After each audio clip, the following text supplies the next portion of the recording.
사람은 선택의 기로에 설 때 가장 힘이 듭니다. 이렇게 할까 저렇게 할까.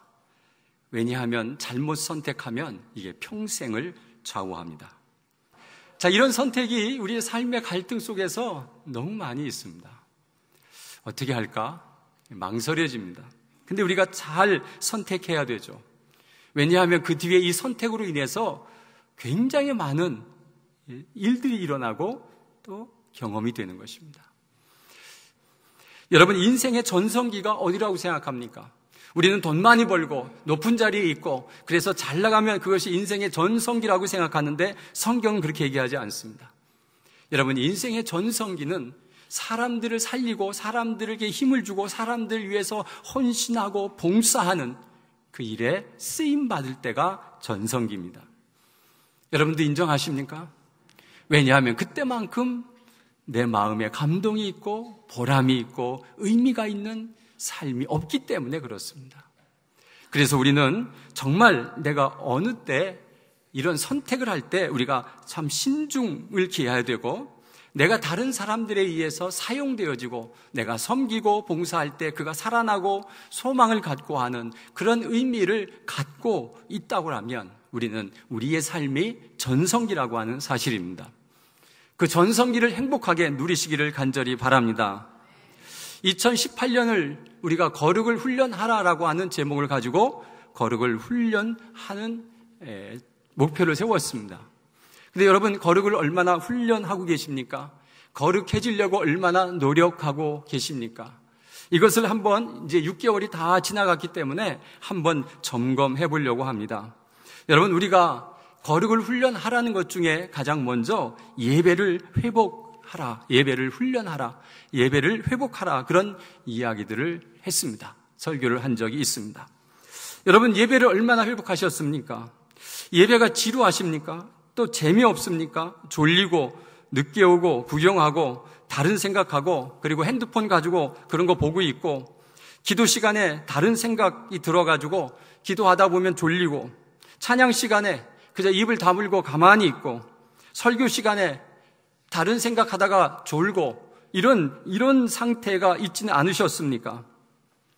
여러분, 이런 상태였다면 빨리 거룩을 회복하셔야 됩니다. 우리가 하나님의 전에 와서 하나님께 집중하지 아니하면 이건 하나님 앞에 죄를 범하는 것입니다.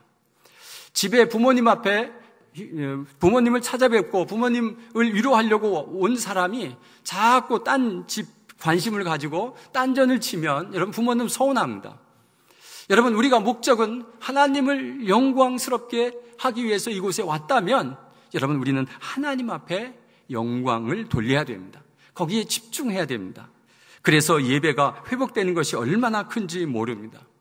찬양이 재미있고 목이 터져라 부르고 싶고 기도 시간이 아멘으로 저절로 나오고 설교 시간에 이 꿀보다도 더단 설교의 말씀이 들릴 때마다 아멘 그렇게 말하면서 내가 믿습니다 이런 말씀이 들려지는 예배.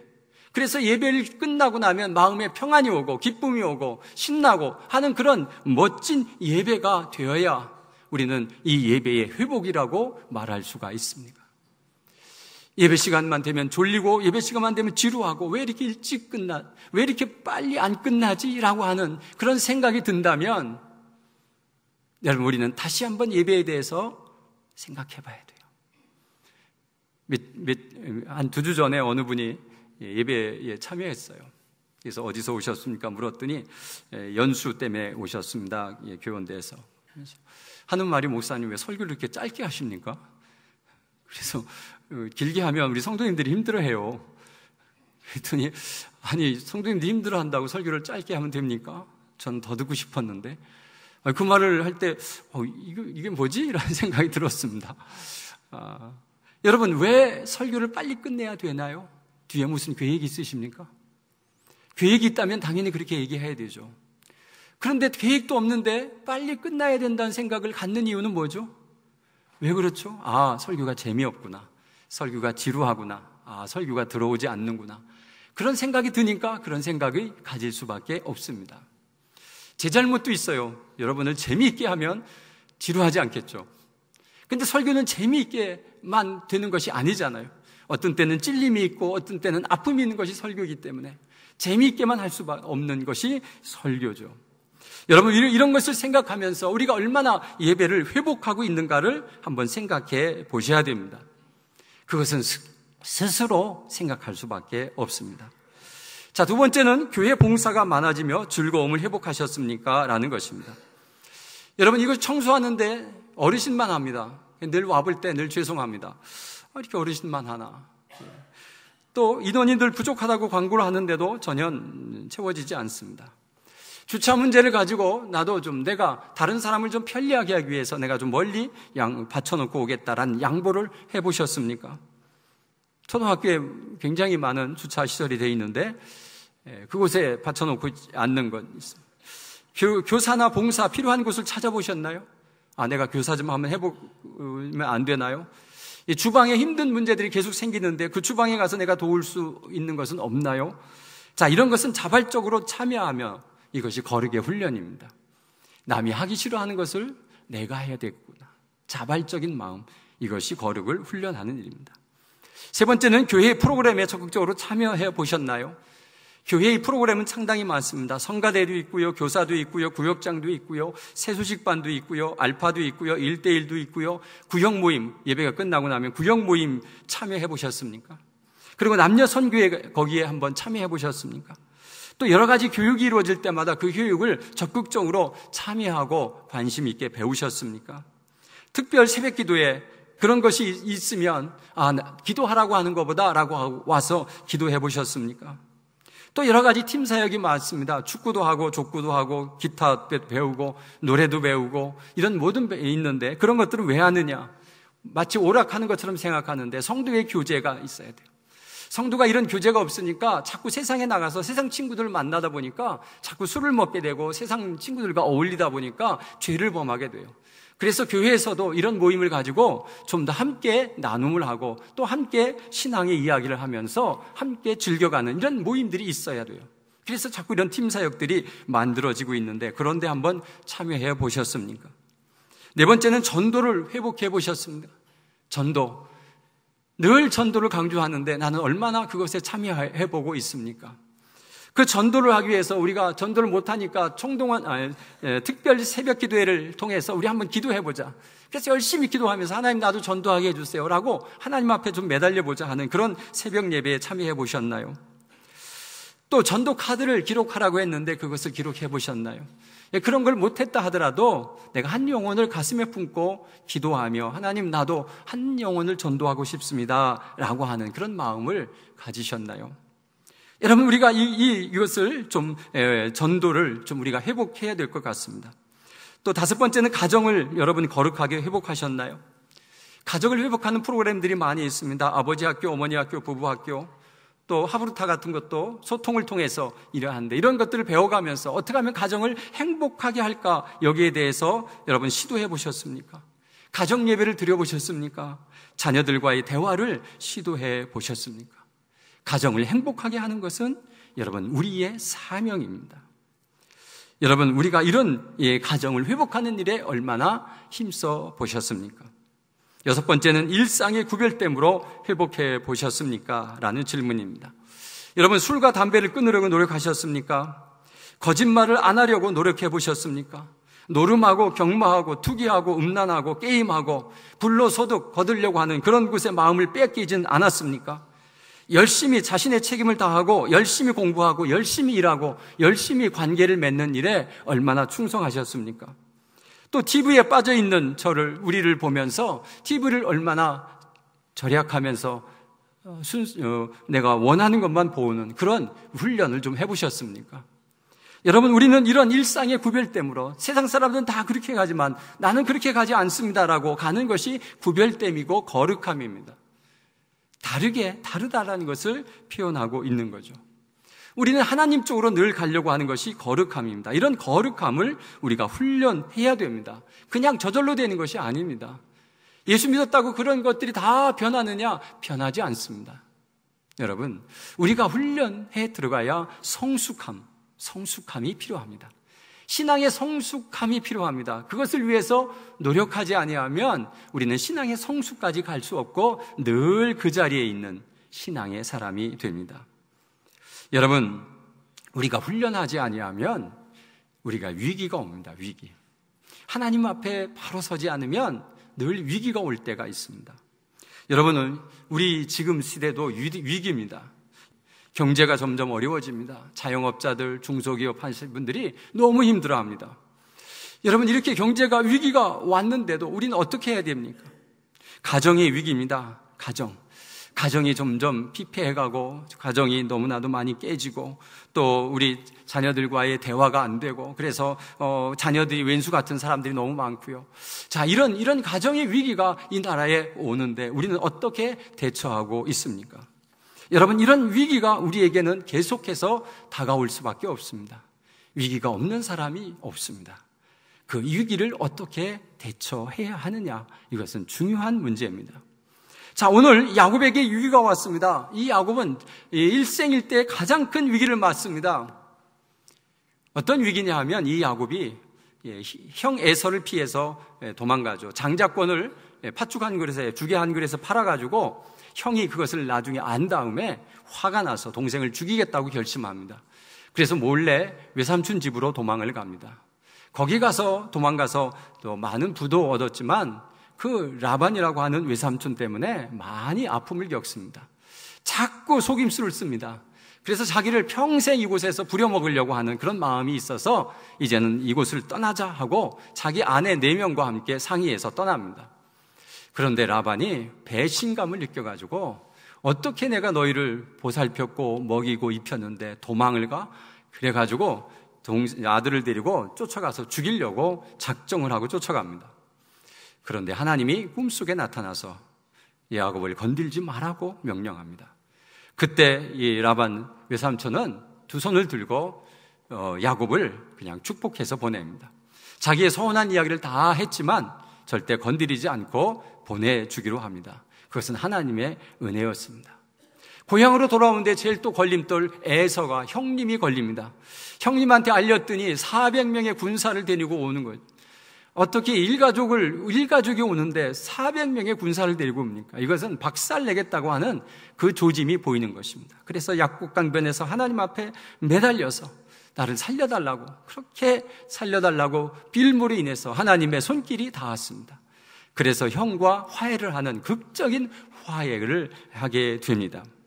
그래서 그곳에서 빠져나와서 이제는 형과 화해해서 이제는 불편했던 두 사람과의 관계를 깨끗이 청산해서 세겜이란 땅에서 이제는 좀 행복한 삶을 살자. 왜냐하면 재산도 모았고 자녀들도 많고 아내들도 있고 그리고 나를 불편하게 한 사람도 아무도 없기 때문에 이제는 이곳에서 좀 평화를 누리자라는 생각에 세겜 땅에 안주하는데 끔찍한 사건이 벌어집니다.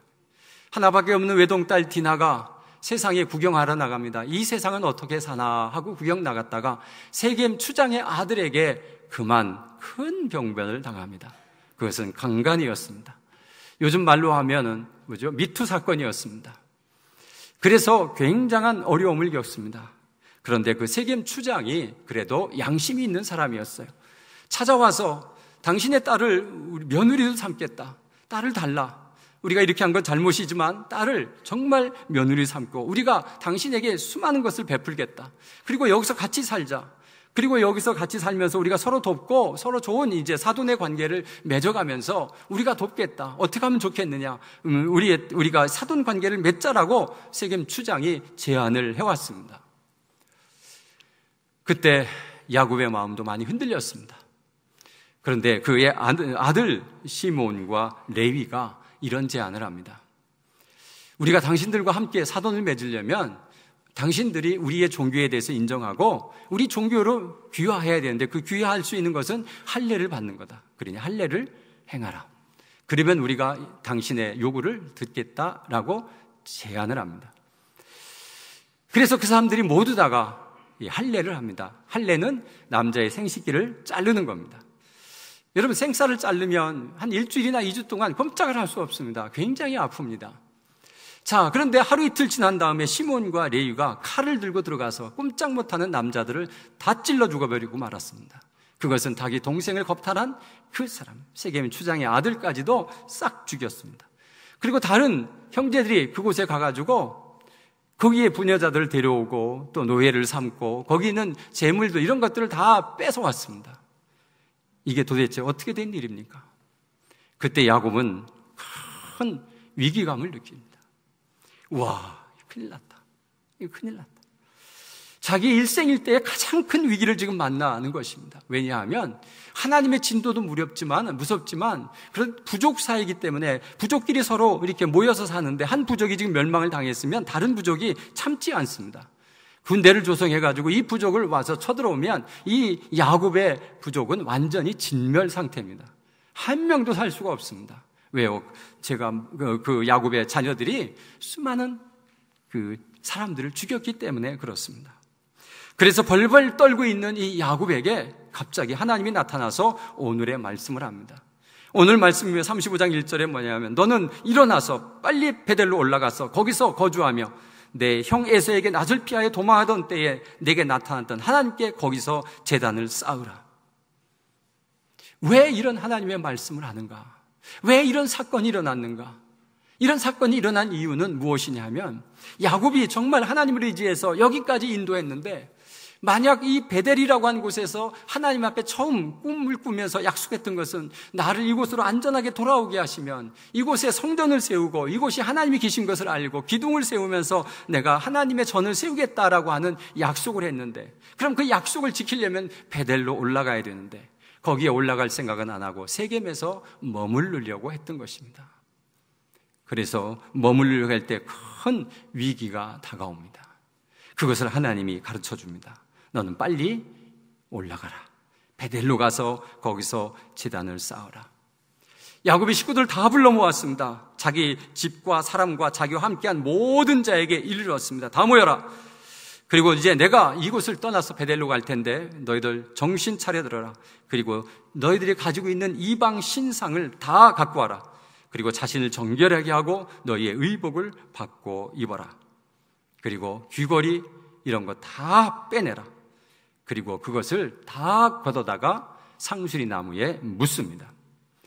자녀들에게 얼마나 단호하게 얘기했는지 한 명도 거스르는 사람이 없이 그 모든 것들을 다 갖다 놓고 그동안 하나님을 섬기는 이 야곱이 하나님이 자기를 인도해 주신 야곱이 자기 아내가 드라빔을 숨겨오고 그리고 그 이방 땅에서 했던 그 문화적인 모든 것들을 그냥 다 가지고 오는 거예요. 마치 우리가 예수를 믿으면서 부적을 붙여놓고 있는 것처럼 이런 그런 문화적인 것들을 그것이 뭐 부적이 어때서 그런 생각을 하면서 그것을 다 하고 있는 거예요. 근데 야곱이 그것을 다 정리하면서 다 무슨 이방 신에 관한 것이 있다면 아마 귀걸이도 거기에 어떤 이방 신의 모양이 있거나 문신이 있거나 그런 것들을 다 뽑아내라. 그리고 아무리 중요한 보석이라도 다 땅에 묻어버리고 이제 하나님 앞에 깨끗한 모습으로 그래서 의복을 바꿔 입으라는 것은 문화를 이제 완전히 바꿔 입고 이제는 이방에서 입던 옷 입지 마라. 이제는 유대인으로서 갖춰야 할 옷을 차려입고 이제는 우리가 겸손하게 하나님을 섬기는 자로 세움을 받아라 라고 하면서 그들은 베델로 올라갑니다. 그리고 거기서 예배를 드립니다. 제사를 드립니다. 그리고 그곳을 엘 베델이라고 불렀습니다. 베델이라고 하는 것은 하나님의 집입니다.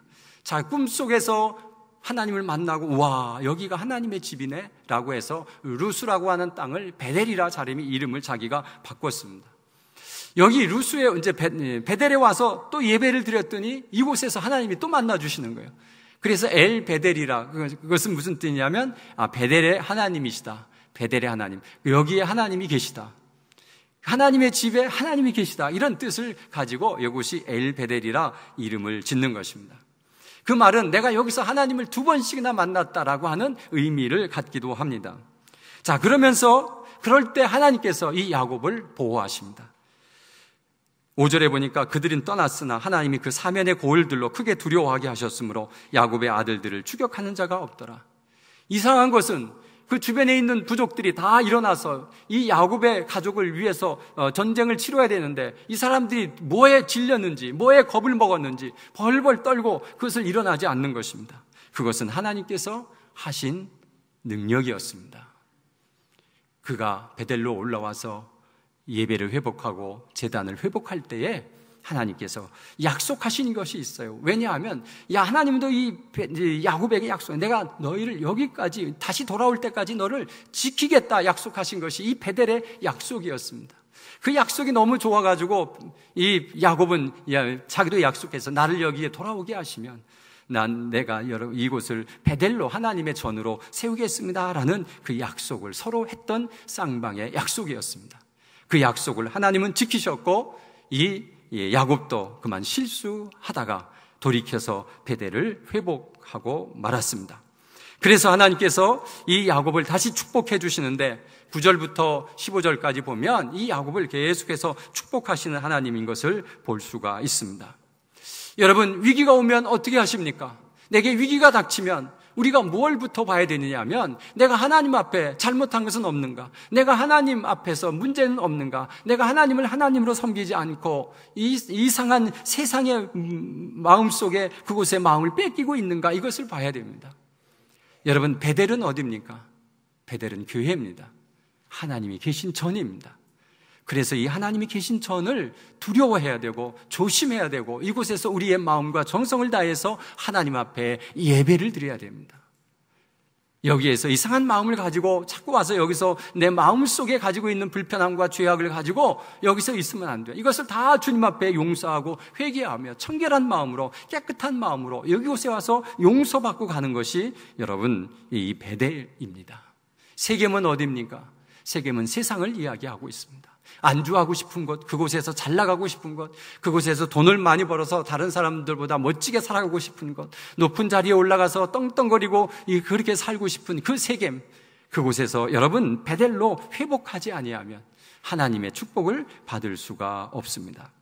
그래서 우리는 거룩을 훈련하면서 빨리 거룩을 회복해야 됩니다. 우리는 거룩한 자입니다. 왜냐하면 예수 그리스도에 의해서 용서함 받고 내가 예수 믿는다고 고백했고 그래서 내가 하늘나라에 갈 수 있다라고 고백하면서 나의 죄를 여러분 예수 그리스도에게 다 전가해서 예수 그리스도의 십자가의 보혈로 씻음 받았으면 우리는 거룩한 자입니다. 왜냐하면 씻음 받았기 때문에 그렇습니다. 그런데도 자꾸 우리의 마음속에는 세상을 향해 가고 싶고 세상에서 안주하고 싶고 또 우리는 자꾸 세상을 향해 쾌락과 좋은 것과 그런 곳에서 빠져가는 우리를 여러분 돌이켜야 됩니다. 빨리 회복시켜야만 됩니다. 그리고 위기가 올 때마다 우리는 하나님 앞에서 더 엎드려 기도하며 하나님께로 돌아가야 됩니다. 우리는 우리의 잘못들을 다 용서함 받고 주님 앞에 돌아오면 사랑의 하나님께서 용서하십니다. 그리고 우리에게 축복하십니다. 그 하나님을 만나셔야 됩니다. 그래야 우리는 그 위기에서 탈출할 수 있고 그 위기에서 벗어나 하나님이 주시는 평안함으로 들어갈 수가 있는 것입니다. 사랑하는 성도 여러분, 교회는 베델입니다. 빨리 교회로 돌아오셔야 됩니다. 이곳에서는 하나님이 계시기 때문에 이곳에서 하나님을 만나셔야 됩니다. 그리고 하나님 앞에서 우리가 정말 내 모든 위기를 내어놓고 고백할 때 하나님께서 우리를 지키시고 인도하시는 그 하나님, 그 축복의 하나님이 우리 모두를 축복하시는 그 은혜를 입는 우리 모두가 되시기를 간절히 바랍니다.